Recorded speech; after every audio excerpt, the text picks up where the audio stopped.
হঠাৎ গর্ত থেকে বের হয়েছে ব্যারিস্টার সুমন।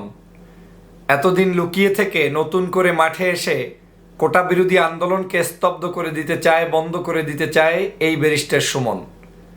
আপনারা জানেন যে বাংলাদেশের সকল ছাত্র ছাত্রী যখন কোটা সংস্কারের জন্য আন্দোলন করছে, এখানে কোনো দল নয়, মত নয়, জাতি নয়, বর্ণ নয়, সবাই মিলে আমরা আমাদের আগামীর প্রজন্মকে রক্ষা করার জন্যই এই কোটা সংস্কার আন্দোলনকে সমর্থন জানিয়ে যাচ্ছি।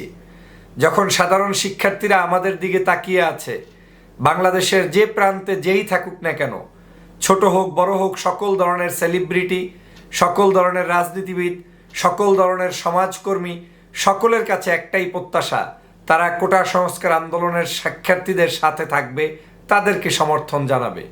ব্যারিস্টার সুমন সাহেবের বিভিন্ন ধরনের অ্যাক্টিভিটিস আপনারা দেখেন, কিন্তু আমরা যখন সাধারণ শিক্ষার্থীদের আন্দোলন করছি, যখন সাধারণ শিক্ষার্থীদেরকে নিয়ে তাদের অধিকার আদায়ের জন্য লড়াই করছি, যখন সাধারণ শিক্ষার্থীদের উপরে জুলুম করা হচ্ছে, নির্যাতন করা হচ্ছে, তখন এই ব্যারিস্টার সুমন ঘুমন্ত আছেন।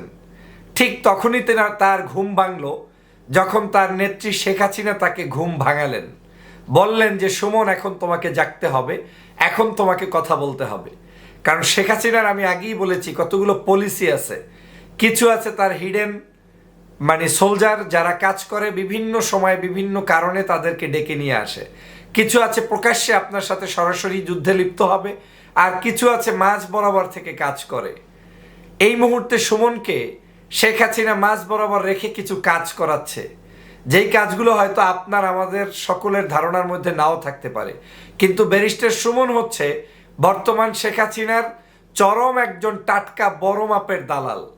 এবং এই দালালের যে কত ধরনের কালার রয়েছে, কত ধরনের এর ডিসক্রিপশন রয়েছে, কত ধরনের তাদের কি বলে এটাকে চলার ভঙ্গি রয়েছে, সেটা আপনি ব্যারিস্টার সুমনকে না দেখলে বুঝবেন না।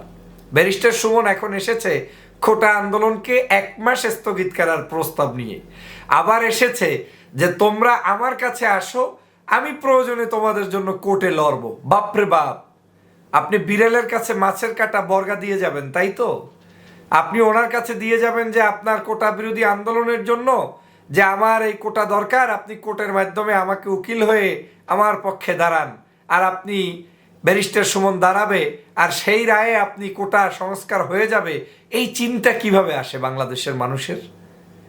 আর ব্যারিস্টার সুমন কিভাবে ভাবলেন যে বাংলাদেশের কোটা বিরোধী আন্দোলনে যারা আছে তারা আপনার কথায় আন্দোলন 1 মাস স্থগিত রাখবে? এই যে আওয়ামী লীগ করে বাংলাদেশের, কোনো মানুষকে বাংলাদেশের মানুষ এখন বিশ্বাস করতে পারে? আওয়ামী লীগের কোনো নেতাকর্মীকে আর বিশ্বাস করার জায়গা আছে? যেই দলের নেত্রী, আপনার নেত্রী সকাল সন্ধ্যা মিথ্যা কথা বলে। মাত্র 1 দিন আগে যিনি বাংলাদেশের সমগ্র নাগরিককে রাজাকার বানিয়ে দিলেন, মুক্তিযুদ্ধের নাতিপুতি সম্বোধন না করে তাদেরকে রাজাকারের নাতিপুতি সম্বোধন করে তাদেরকে গালিগালাজ করলেন, আপনি ভুলে গেলেন? একটাবার প্রতিবাদ করতে পেরেছেন? পারেন নাই, পারবেনও না, কারণ আপনি দলবাজি করছেন। দলবাজি করেন, আমাদের কোনো আপত্তি নেই। বাংলাদেশের সবাই দলবাজি করছে, আপনি দলবাজি করতে থাকেন। আওয়ামী লীগের যারা দলবাজি করছে আপনি তাদের মতোই করেন। কিন্তু বাংলাদেশের সাধারণ শিক্ষার্থীদের সাথে আপনি কখনো প্রতারণা করতে পারেন না। সাধারণ শিক্ষার্থীদের আবেগ নিয়ে আপনি খেলতে পারেন না। আমি দেশবাসীকে সাবধান করে বলতে চাই, এই কোটা সংস্কার আন্দোলনের সাথে সম্পৃক্ত বন্ধুদেরকে সাবধান করে বলতে চাই, বাংলাদেশে অন্তত একটা লোক যদি শেখ হাসিনার পরে সাবধান থাকতে হয়, তাকে ব্যারিস্টার সুমনকে নিয়ে আপনাকে থাকতে হবে। এই ব্যারিস্টার সুমন আপনার ভিতরে ঢুকে আপনার আন্দোলনের ইমেজকে বন্ধ করে দিতে চাবে। ও কিন্তু চালাক, ও বুঝে ফেলছে যে এইবার ছাত্র আন্দোলন যেহেতু শুরু হয়েছে, এইবার তো এই অবৈধ সংসদ নাও টিকতে পারে, তাহলে তো তাদের এই এমপিত্বও থাকবে না। ও বুঝতে পেরেছে যে যা করছে আমার নেত্রী, এখানে কিন্তু কিছু না কিছু ডিস্টার্ব আছে, এবং তার নেত্রীও তাকে বলে দিয়েছে, দেখো অন্ততপক্ষে মানিজ্জাত রাখা যায় কিনা, তোমরা ওদেরকে ডেকে ডুকে আনতে পারো কিনা। কারণ সরাসরি তো শেখ হাসিনা বলতে পারছে না, কারণ সে তো নো রিটার্ন পলিসিতে চলে গিয়েছে। সে কারণে এখন মিডলপন্থী কিছু মানুষদেরকে ডেকে এনে আপনার এই আন্দোলনকে বন্ধ করতে চায়, আর সুমন হচ্ছে সেই নাটের গুরু।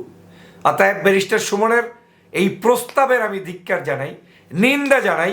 বরং ব্যারিস্টার সুমনের যে কাজ করা উচিত ছিল, সারা বাংলাদেশের এই কোটা বিরোধী আন্দোলন যখন শুরু হয়েছে তখন একজন স্বাভাবিক বাংলাদেশের সেলিব্রিটি হিসাবে তিনি সবার পাশে এসে দাঁড়াতেন, বন্ধুদেরকে সাহায্য করতেন, বুদ্ধি পরামর্শ দিতেন, আন্দোলনকে বেগবান করে এই আন্দোলনের ময়দান থেকে ছাত্রদেরকে নিয়ে বিজয় ছিনিয়ে আনতেন। কিন্তু সেটা পারেননি, পারবেনও না। এই বাংলাদেশে ব্যারিস্টার সুমন সেই সব কথা বলে যেই সব কথা শেখ হাসিনা বলতে বলে। এই সুমন তাহা বলে না যাহা শেখ হাসিনা বলতে বলে না, কিংবা আওয়ামী লীগের বিপক্ষে যায় সে কথা সুমন বলে না। গতকালকে ছাত্রলীগ আক্রমণ করলো, সুমন বলছে এটা ছাত্রলীগের দলীয় সিদ্ধান্ত নয়, ব্যক্তিগত কেউ হয়তো আক্রমণ করতে পারে। বাংলাদেশে ব্যক্তিগত বলতে কিছু আছে? পুলিশ তাকিয়ে থাকে আমার বোনদের উপর আক্রমণ হচ্ছে, আর পুলিশ এরকম নিচের দিকে তাকিয়ে আছে, আর আপনি বলবেন যে এদের বাংলাদেশের আর কোনো পুলিশ ডিপার্টমেন্ট আছে নিরপেক্ষ? তাহলে আপনার এই দলবাজি করার পিছনের কারণটা কি? আপনাদের এই দলবাজি মানসিকতার কারণে বাংলাদেশের সাধারণ শিক্ষার্থীরা আজকের বঞ্চিত, আজকের সাধারণ শিক্ষার্থীরা অপমানিত, আজকের সাধারণ শিক্ষার্থীদেরকে রাজাকার খেতাব দিয়ে দেওয়া হয়েছে। সমগ্র বাংলাদেশের 18 কোটি জনগণের সাথে এখন মুক্তিযুদ্ধের চেতনা বেচা বিক্রি চলছে। কেউ কেউ কথা বলতে পেরেছেন? পারেননি। অতএব বাংলার জনগণকে উদাত্ত আহ্বান জানাই, এই ফেসিবাদের দালালগুলোকেও চিনে রাখতে হবে এবং এই ফেসিবাদের দালালদের হাত থেকে বাংলার মানুষকে রক্ষা করতে হবে। যদি এদেশের স্বাধীনতা সার্বভৌমত্বকে টিকাতে চান, তাহলে সবার আগে দালাল চিহ্নিত করে তারপরে আমাদেরকে সামনে এগিয়ে যেতে হবে। প্রিয় বন্ধুরা, আমার প্রিয় সহযোদ্ধা ভাইয়েরা, গতকালকে দেখেছেন সমগ্র বাংলাদেশের বিশ্ববিদ্যালয়গুলোতে কি পরিমাণ জুলুম করেছে, অত্যাচার করেছে। পুলিশ এবং ছাত্রলীগ মিলে যৌথ উদ্যোগে আমাদের এই শিক্ষার্থীদের উপরে আক্রমণ করেছে। কোনো ভাষা আছে এর উত্তর দেওয়ার? কেউ বলতে পারবেন কার হুকুমে এগুলো করা হয়েছে?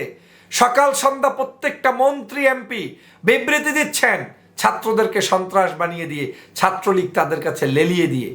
আপনার কি বলে প্রতিমন্ত্রী আরাফাত, তারপরে আপনার পররাষ্ট্রমন্ত্রী, স্বরাষ্ট্রমন্ত্রী, আইনমন্ত্রী, মনে হয় যেন বাংলাদেশে যারা বসবাস করছি আমরা ভেসে এসেছি। আমরা বাংলাদেশের নাগরিক, আমরা বাংলাদেশের মুক্তিযোদ্ধা। এই মুহূর্তের বাংলাদেশকে গঠন করার জন্য যে যুদ্ধ চলছে, এই যুদ্ধের আমিও একজন যোদ্ধা। আপনারা বাংলাদেশের মানুষের সাথে প্রতারণা করে যা করতে চান সেটা এদেশের জনগণ কোনোদিন হতে দেবে না, ইনশাআল্লাহ।